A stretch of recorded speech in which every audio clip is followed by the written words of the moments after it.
കണ്ട മോള് തിരിച്ചറിയോ? ഇല്ല മാഡം, അയാളുടെ മുഖമൊന്നും ക്ലിയർ അല്ലായിരുന്നു. വണ്ടി മുന്നോട്ട് വരുന്ന കണ്ടപ്പോ ഞാൻ വെട്ടിച്ചോടി. അതുകൊണ്ടാണ് എനിക്കൊന്നും സംഭവിക്കായിരുന്നു.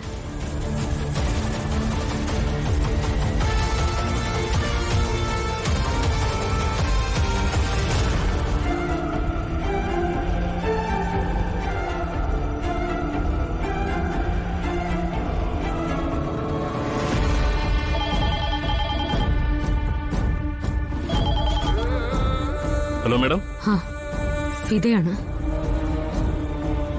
വളരെ ഉത്തരവാദിത്വത്തോടു കൂടി ഞാൻ നിങ്ങളെ ഒരു കാര്യം ഏൽപ്പിച്ചിട്ട് നിങ്ങൾക്ക് ഇതുവരെ ഒരു മറുപടിയും പറയാനില്ലേ? Sorry madam.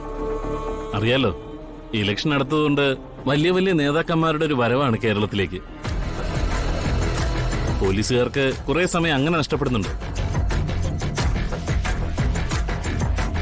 Anyway, it is part of the duty. ഈ വീക്കെൻഡിനുള്ളിൽ നമുക്കിതിനൊരു തീരുമാനത്തിലെത്താം മാഡം. അല്പം ആദർശം ബാക്കിയുള്ള പോലീസുകാരുടെ കൂട്ടത്തിലാ ഞാൻ നിങ്ങളെ പെടുത്തിയിരിക്കുന്നത്.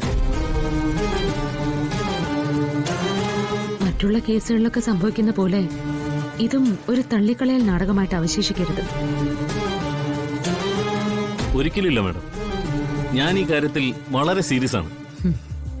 ശരി.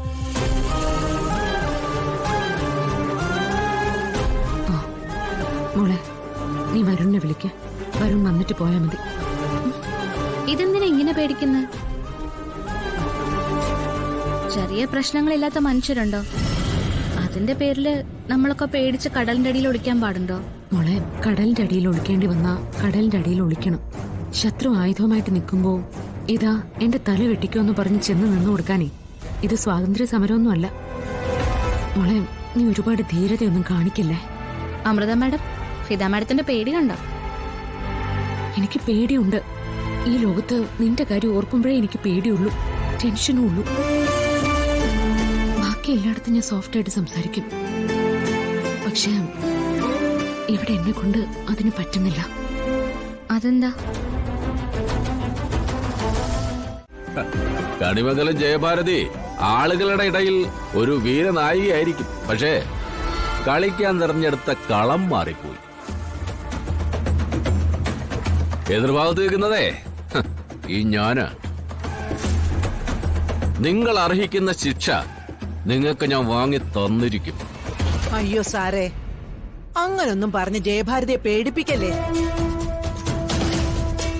സാർ ഇപ്പൊ എന്നെ കൊണ്ടുപോയാ അതിന്റെ പേരില് എനിക്കൊരു പേടിയും മനസ്സിൽ തട്ടില്ല. കാരണം എന്താണെന്ന് അറിയോ? സാറിന്റെ ഈ ഉടുപ്പിട്ട ഉദ്യോഗസ്ഥരെ ഒരുപാട് കണ്ടിട്ടുണ്ട്. അന്തസ്സായി ജോലി ചെയ്ത് മാന്യമായി ആദർശത്തിൽ ശമ്പളം പറ്റുന്ന ഉദ്യോഗസ്ഥരെ.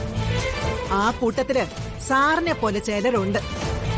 നക്കാപ്പിച്ചയ്ക്ക് വേണ്ടി കൈനീട്ടി എന്ത് വൃത്തികേടും കാണിക്കാൻ മടിയില്ലാത്തവര്. ഇപ്പൊ എന്നെ ഇവിടുന്ന് പിടിച്ചിറക്കി കൊണ്ടുപോയാല് ഈ നിൽക്കുന്ന 4 പേരുടെ മുമ്പിൽ സാർ ഇപ്പൊ ജയിക്കുമായിരിക്കും. പക്ഷേ തിരിച്ചു പോലീസ് സ്റ്റേഷനിൽ നിന്നും ജയഭാരതി ഇറങ്ങുമ്പോ ഒരു വലിയ ജനക്കൂട്ടത്തിന്റെ മുമ്പില് സാറ് നാണം കെട്ടിരിക്കും. കണിമംഗലം ജയഭാരതിയായി പറയുന്നേ. വിലങ്ങ് വയ്ക്കണോ? അയ്യോ സാർ, അമ്മയെ വിലങ്ങ് വെക്കരുത്. പിന്നെന്താ, പൊന്നും വളയിട്ട് സ്വീകരിക്കണോ കണിമംഗലം ജയഭാരതിയെ? ഇവര് പ്രകടിപ്പിച്ച ചങ്കൂറ്റം നിങ്ങളും കണ്ടതാണല്ലോ. എന്റെ കസ്റ്റഡിയിൽ നിന്ന് പുറത്തിറങ്ങാൻ പറ്റുമെങ്കിൽ ഇറങ്ങട്ടെ.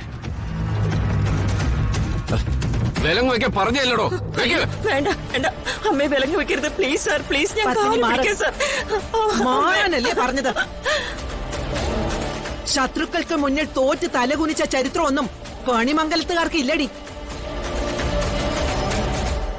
സിഐ സാറങ്ങ് ജയിച്ചോട്ടെ.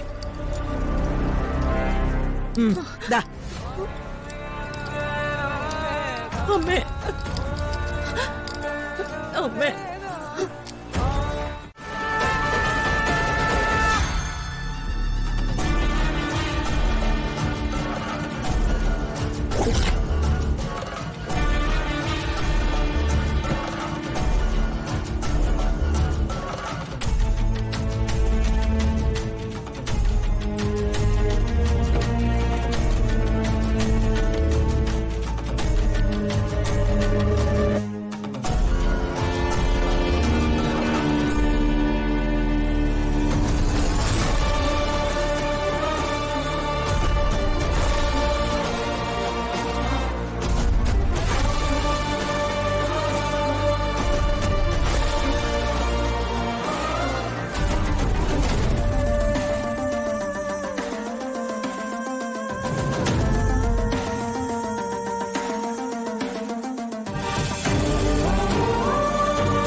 എന്താ ഇത്?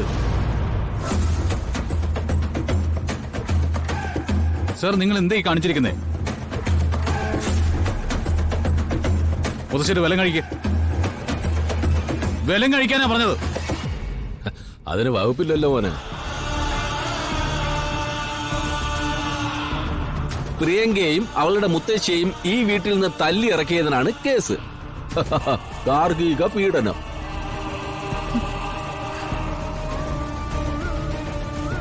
കൊണ്ടുപോയാലേ ചിലപ്പോ 3-4 കൊല്ലം കഴിയും മുത്തശ്ശിയെ കൊച്ചുമക്കൾക്ക് ഒന്ന് കാണാൻ.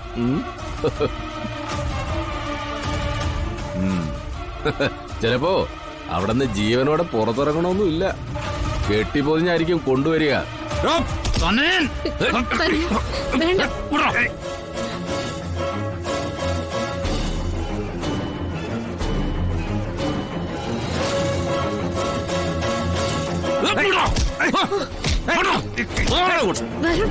യൂണിഫോമിലുള്ള ഉദ്യോഗസ്ഥരെ കയ്യേറ്റം ചെയ്താ അതിന്റെ ശിക്ഷ എന്താണെന്ന് അറിയോ നിനക്ക്?